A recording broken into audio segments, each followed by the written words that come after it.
All right, everybody. Hello and welcome to another edition of the Advocates LSU Sports Update. I'm football beat writer Wilson Alexander, joined by my colleague Leah Vann. Leah, it is cold in Baton Rouge, but not as cold as it was in Arkansas. How are you doing this week? I'm doing great. I'm loving the cold weather. I mean, this is definitely better than Iowa, which will be playing a game in 17-degree weather. So I'm glad I'm not there anymore. That sounds miserable. It'll also probably be a little bit cold Saturday and maybe wet. We'll see kind of what the weather shapes up to for the home finale against UAB, but it ain't going to be that. It's not going to be that bad, that's for sure. Big week here for LSU, just in terms of what I guess coming off of a big week more so as they headed to play UAB in that home finale. The Tigers are now ranked number 6 in the college football playoff rankings, and really right on the sort of knocking on the door of possibly making it into the college football playoff if they can win out and beat Georgia in the SEC championship game. It would make LSU the first 2-loss team to ever make the playoff. But they got to get there first, and that starts with first taking care of business against UAB and then finishing off the regular season against Texas A&M. They says we learned against Arkansas is not a team that is equipped yet to sort of just roll the ball out there against anybody. And Arkansas was always going to be tricky with the weather, the physicality of that team, coming off an emotional game against Alabama. And we're going to start by diving into that. Before that, though, I just want to say, if anybody has any questions, please drop them in the comment section, and we'll get to those as we go through the show. I want to hear from you guys, any thoughts that you might have, or just about anything in general. Send those our way. But let's start by looking back on that Arkansas game and what we saw offensively, because LSU won, but only scored those 13 points. Leah, what did you think Arkansas did well, or maybe that LSU did not do well in this game after really 3 straight games of really strong offensive performances? Yeah, I think what they did was Arkansas was able to put a lot of pressure on Jaden Daniels in the pass game, especially, and they had his run game a little bit figured out. And so I think we saw also that the offensive line kind of just didn't have the game that it had been having, the past couple of weeks. So I think that really interfered with a lot. The other thing, and it was once again the second game this season that LSU won a game with under 100 passing yards. I think Jaden threw for 86 overall, which I remember thinking back to that Auburn game and Brian Kelly saying, yeah, we can't win games with 86 passing yards, but what do you know? Here's the second one. LSU did run the ball particularly well, especially up the middle. I felt like Josh Williams was looking as strong as probably one of his stronger performances, especially on the ground. And John Emery exited the game early, but he was looking like he was going somewhere. So I feel like if LSU can manage this run game, it'll have no problem down the stretch, but definitely need to kind of lock down that blocking on offense for pass blocking specifically. Yeah, it was interesting because they struggled a lot with sort of these. Arkansas did a lot of stunts inside that LSU seemed to struggle with. That's gotten LSU at times this year, but it was kind of strange because they had pretty good success blocking against Alabama, which is a much better defensive front when you think about Will Anderson and Dallas Turner. But that was a little bit more straightforward. Arkansas sort of threw some exotic stuff at them, and the offensive line struggled with that. But as Brian Kelly said after the game, it wasn't just on the offensive line giving up pressures. There were times where, and Arkansas did a really good job of this, Jaden Daniels would try to kind of step up or escape and then kind of step right into somebody, or because Arkansas had these sort of 1 or 2 often spy linebackers with Bumper Pool and Drew Sanders just sort of waiting for him at the line of scrimmage. And for really the first time this season, Jaden wasn't able to escape out of that. Brian Kelly said that Arkansas's edges were being really aggressive and that LSU needed to do a better job of taking advantage of that aggressiveness and having kind of like a counter to that. And then, downfield, Arkansas, which had such a bad pass defense that we talked about last week, did a good job of dropping folks into coverage and not really giving Jaden many options downfield. He was a little bit more hesitant, I think, especially after those 2 early turnovers. He really started to kind of get a little bit more skittish. And Brian Kelly said we've got to make sure he continues to not, to sort of continue to try to push the ball downfield, be aggressive, and all those things. It was clear that it was really cold, though. And though I don't think that would have a huge effect on the game, I mean, Jaden did. It was part of just what made this always going to be something kind of tricky. What sort of adjustments do you think LSU, if any, needs to make moving forward, or is it just kind of like a one-off game? I guess where is your level of concern, if any, as they kind of head into this backstretch? Yeah, I don't see a lot of concern against the opponents like UAB and Texas A&M, but I do see concern if they have a game like that against Georgia, they're going to get absolutely crushed. But yeah, Georgia's got a really particularly good run defense. I looked this up. I have it up. It's I think Georgia's rushing defense is number 4 in the nation, and then its pass defense, as far as passing yards allowed, is also number 21. So, obviously when we talk about Georgia, we talk about their defense, and that's going to be particularly tough and tougher than Alabama's even. So I think, Jaden's going to have to really step up and, make sure that he doesn't get frazzled like he did. I mean, after that interception, I think it was pretty clear that he was a little bit more hesitant, and he struggled to find those receivers and even some that were wide open at times. And, like you said, they did do a good job of covering, but also Arkansas had like the worst pass defense coming into this. And so you really can't give them that much credit. So, I think the balance of continuing to have a strong running game with all of those running backs in full force, mixing Armani Goodwin a little bit more in there and putting Josh Williams on those first and second down situations. And Jaden's got to play like he did against Alabama. He's got to play like he did against Florida. He's got to play with that confidence that he had again and find his playmakers and their breaks, and not overthrowing balls and underthrowing balls, and also not relying completely on his scramble game because it's getting figured out. Yeah, teams are certainly going to adjust to that, like we saw with Arkansas with the Spies. LSU had done kind of the same thing really, really well for a few weeks, and now, as Brian Kelly said Monday, it's got to make some adjustments. That offenses at this point of the year, defenses too, but teams at this point of the year are pretty much fully formed, and you know what they're going to do schematically. Maybe they'll have some wrinkles and some adjustments and all those sorts of things, but philosophically, you know what you're going to get. As you're preparing for them. And so LSU's going to have to make some sort of adjustments and things to kind of counteract what it expects teams will do against it, especially with Texas A&M, like you said, in 2 weeks, and then Georgia in particular in the SEC championship game, because I think that's kind of where everybody's focus is almost headed to now. But LSU has got to make sure that it finishes off Texas A&M at the end of the regular season, as well as a UAB team that we'll get into here in a little bit. But yeah, just kind of make those things. I think maybe the last sort of important thing to say about it is that, like, we've seen LSU be able to do that now at this point in the season. You mentioned the Auburn game. Jaden Daniels threw for 80 yards. Garrett Nussmeier added in 5. And Brian Kelly sort of, famously, maybe not famously, but, said, and it was something that people held on to, is like, we can't do that and expect to beat SEC top competition. It didn't do that, and it beat one of those SEC games against, Ole Miss and against Florida and against Alabama. It managed to still do it against Arkansas, but I guess it's shown that can happen and then it can get better. And so LSU is going to just have to kind of do that again and make sure this is sort of like a strange outlier, in the cold against the well-schemed defense, and be able to do some things off of that. Obviously, the other big thing, though, coming out of Arkansas was Harold Perkins. We were watching the college football playoff ranking show last night, and he was one of the first people mentioned. He had one of the most notable performances of any player in the country against Arkansas. 4 sacks, 2 forced fumbles, 8 tackles, a pass breakup. He was everywhere. And just, you've written about this a good bit. I know we've talked about it on the show again, but I'd like you to share like what it is the LSU is doing to open up things for him, and sort of what your main thoughts were on how he played against Arkansas. Yeah, I think something that, we often forget as like viewers is the roles that other people are playing on this defense to enable performances like that. We talked to some athletes like Mekhi Wingo and Jaqueline Roy. Those defensive tackles have been those guys that were really putting pressure on the quarterback and flushing him out. That way, Harold Perkins, who acts as a spy, can go and chase after him, right? So, that's like that plays a huge role in his success. The other thing is his speed, and I think we've said it, we've harped on it all season long.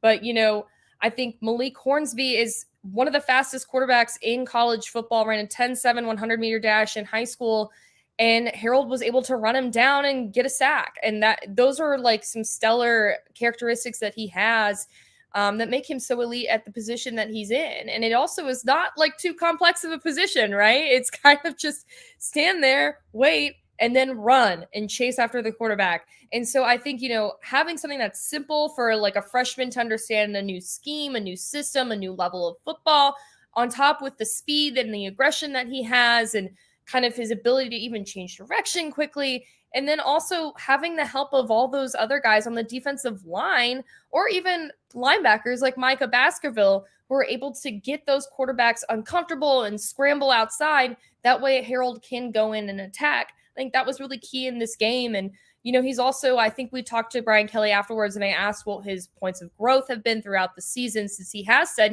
behind the scenes, there have been a lot of points of growth for Harold. There's some things that are in the works that like y'all don't see, and I think he's also gotten better at dropping into coverage, and he's gotten better at, all around just being smarter about the game, about where he goes and, when to really kick into high gear, when to put pressure, when to not.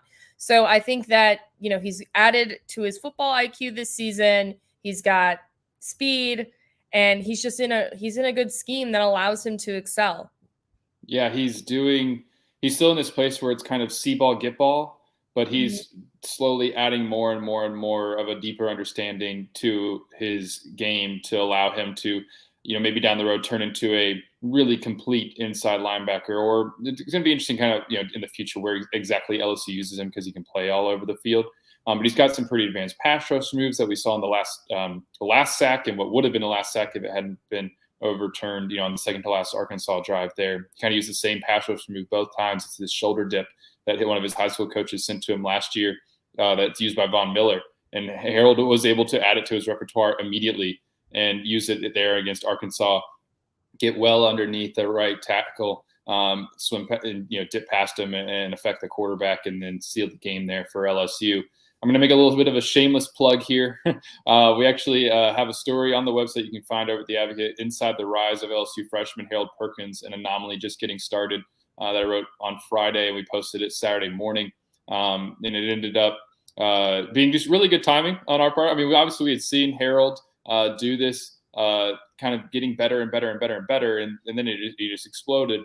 A few of the main things I kind of learned reporting the story that kind of explain why Harold is able to succeed so much at this point in his career is you got to start with the athleticism and the speed. A couple of things I think that sort of drive that home is that right after he signed with LSU, the coaches sent him the Harold and the recruits some workouts to do and things like that before they got to campus in the summer. And Harold, they wanted all of them to get timed in the 20-yard shuttle, which is a drill that gets used at the NFL scouting combine, and in high schools all the way through. Harold completed it in 3.99 seconds. It would have been the second fastest time out of any player at the combine. His closing speed, his ability to stop and start is just next level kind of stuff. And there's a lot more that you can really find out about Harold in that story, further past than just his athleticism, but kind of some of the things that make him able to utilize that, his attitude, his mindset. He's really, like, in the recruitment process, he wasn't just always the top linebacker in the class. When he did finally get that number one spot, he said he wouldn't be really satisfied until he was the top player in the country. This is somebody who we're going to be watching for the next few years really closely, because this is one of the greatest performances on the defensive side that I think people have seen in a long time, especially by a freshman. And he's got a chance now actually to get really close, especially if he can have a good game this weekend and maybe get 2 sacks this weekend, to get pretty darn close to the LSU single season sack record as a true freshman, which would just be wild. Before we move on from Harold, you've written a good bit about him, certainly from a schematic standpoint. We have the story that I mentioned. Anything else to maybe add about his performance, do you think, before we move on to UAB? No, I really, maybe the flu. Yeah, I did a story on like athletes playing through the flu, and that's really like, it just seems like it's a mentality thing to me. And also the ability to just be able to kind of like, when you have that time to rest when you're sick, you're able to really key in on, focusing and what's important, like your hydration and your nutrition. And it's kind of like stuff that may get pushed by the wayside in your like daily madness of meetings and practices and stuff like that. So that might have contributed to it. It also could just be that he's a very mentally tough freshman. And I'm excited to explore, the mentality of some of these other freshmen who have received playing time, down the line and, this entire season. And I think what was really what's going to be really interesting is how much faster he can get, throughout the next couple of years. I remember talking to Jake Flint earlier this season about some of the sprinting drills they do where they sprint a certain number of yards and then come to a complete stop.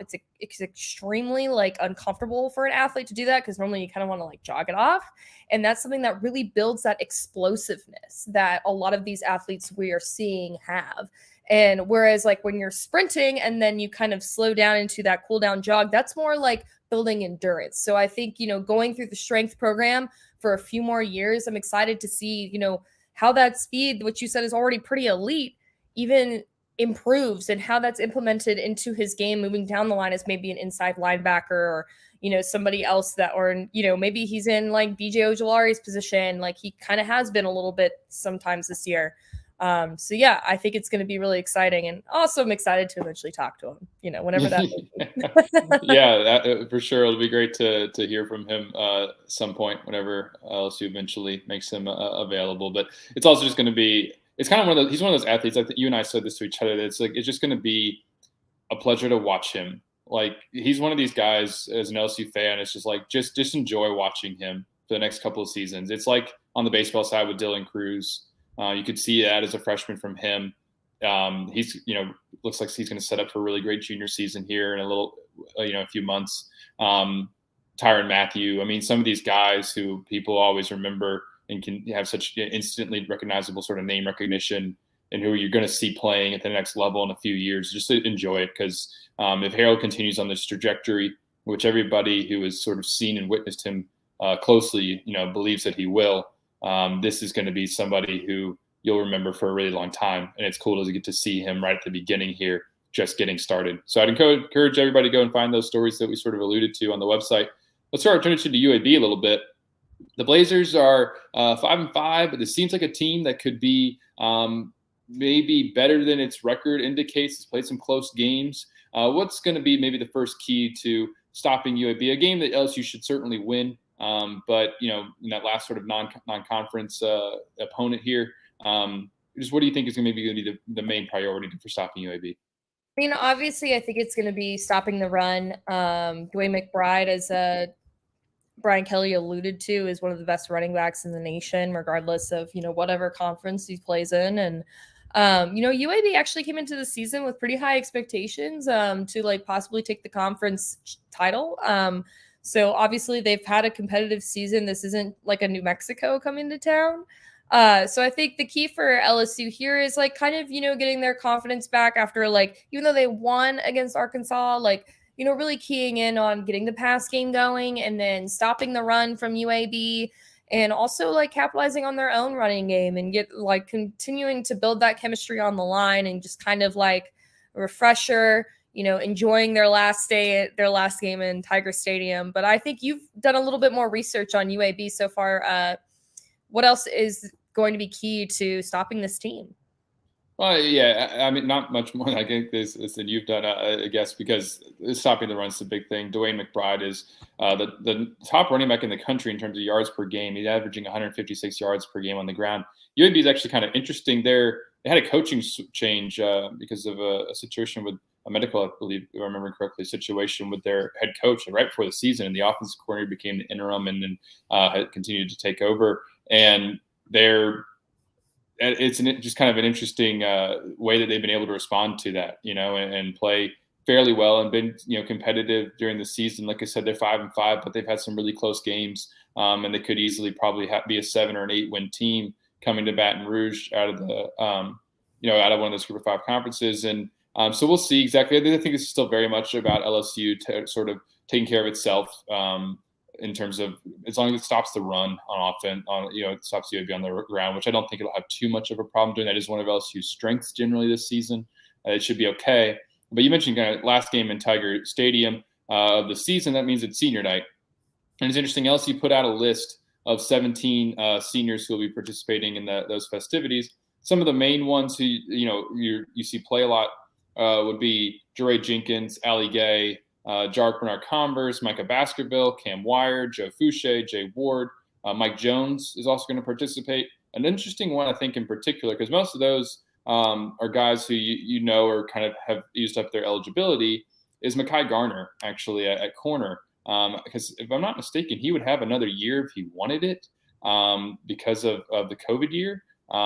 He's listed as I think it was a redshirt junior. But he's participating in senior night, which might indicate that this will be his only season at LSU and that he could end up turning pro. It's not the end all, like a tell all completely. But Brian Kelly did say earlier this week, for some may want to come back. Some don't want to be part of the celebration because they are coming back. In some other situations, maybe a guy hasn't graduated or anything.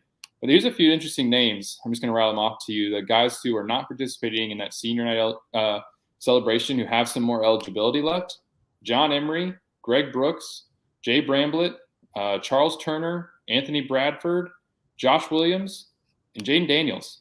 Are guys who would, I think, be eligible to compete or not compete, participate in that and have a senior night recognition. They're not doing it. And that doesn't necessarily mean that they're going to come back. But it does make it kind of add to maybe the speculation and the thought that they will.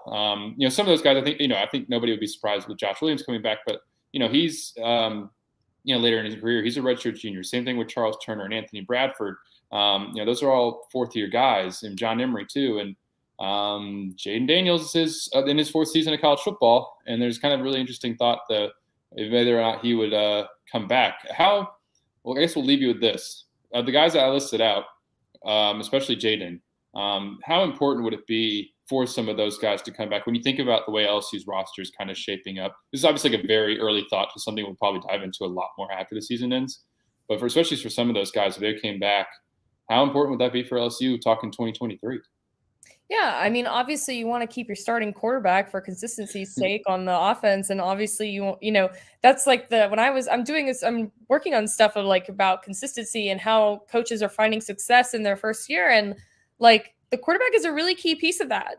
So I feel like especially all that they've invested in Jaden and seeing his progression throughout the season. I mean, I feel like if he comes back, that'll be huge for LSU. I think Josh Williams coming back is going to be great for the run game. I also think that John Emery, I think there's a possibility that he comes back for sure, since he hasn't had the career that he really expected. And I think it's been a little bit slower to get going. And I think he probably wants to have like a really big breakout season.